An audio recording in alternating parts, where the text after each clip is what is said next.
Weekend, we did see some very impressive cold out there, both Saturday and Sunday, and even early this morning we got down to 20 degrees at Bushfield. But Sunday morning was the coldest morning we have seen since December of 2022. So it's been a little while. We've seen temperatures down into the mid-teens, 16 at Bushfield. But what was really impressive is that in Wagner, so northeastern Aiken County, Sunday morning recorded a temperature of 7 degrees. So actually did get down to single digits in some far extremes of the CSRA. But the good news is our cold streak is ending this week. I wanted to show this. So this is our low temperature over the past couple of weeks. It has been 12 nights in a row we have seen temperatures get below freezing here in Augusta. So this will be the first night in about 12, 13 days that we don't drop below freezing. Now, it's still going to be chilly tonight. We should be able to see the mid and even upper 30s from Augusta all the way up towards the lake. It is going to be warmer the further south you get, closer towards I-16. So there's going to be a dividing line in temperatures over the next couple of days, which makes it tricky for our forecasted temps here in Augusta because we're kind of right in between that cooler air north and that warmer air to the south.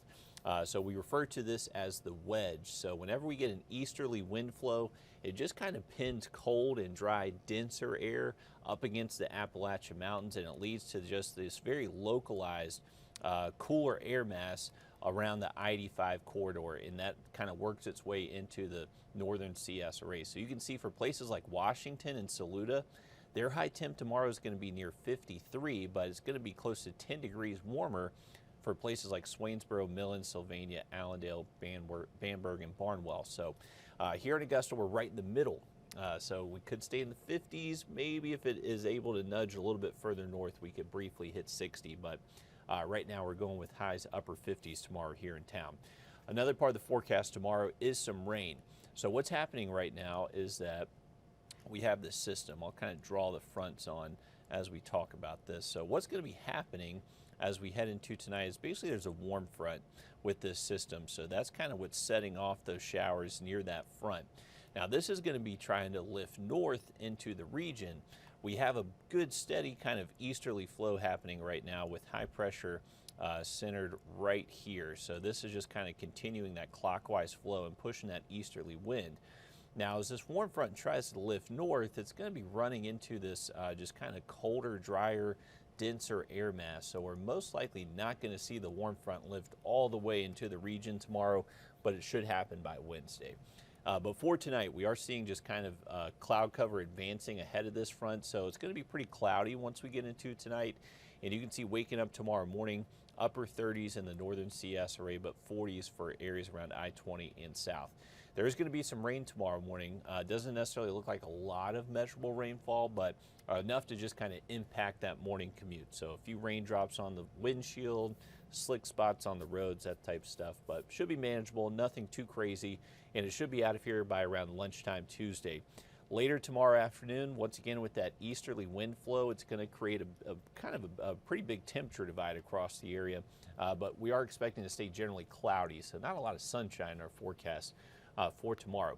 Heading into Wednesday, we're waking up in the 50s. Afternoon highs will get close to 70 in a few spots Wednesday afternoon. You can see our model here doing a pretty good job at picking up at a little bit heavier rain chances. So rain rates will be a little bit steadier Wednesday with those warmer temps. So as the air warms, it's just able to exponentially hold larger amounts of water and water vapor. So as the temperature is warm, the chance for some heavier rain rates does start to move back in. That will be Wednesday, Thursday. And by Thursday, we're actually talking about the chance maybe for a few thunderstorms. Take a look at temperatures though. Thursday morning, we're waking up in the 60s, and then everybody should be hitting highs in the 70s Thursday afternoon. But you can see there was going to be another wave of showers and possibly storms heading our way. So rain chances next couple of days, not necessarily widespread, everyone's seeing rain all day long. This is going to be very hit or miss, and for tomorrow, rain is going to be fairly light in nature. Could be a little bit better downpour by Wednesday, but I would say the chance for thunderstorms across the region, that holds out until we get to Thursday, and then kind of continues Friday, Saturday, and finally pushes out Sunday. So we're going to see a series of fronts get close to us kind of late into the week, and that's where those storm chances are going to be a little bit better. And our temperatures are going to be also warmer, so that's just going to help support that thunderstorm activity a little bit better Thursday through the first half of the weekend. And then by Sunday, we do start to dry out and getting a little bit cooler again heading into next week. Wanted to mention the lake forecast.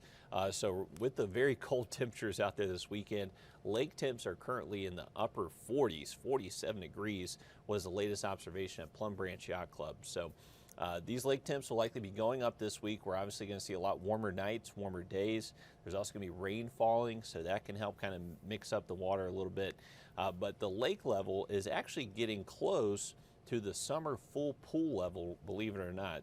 We had about 6 feet less of lake level just about 2 weeks ago, so recent rainfall has definitely helped rebound that.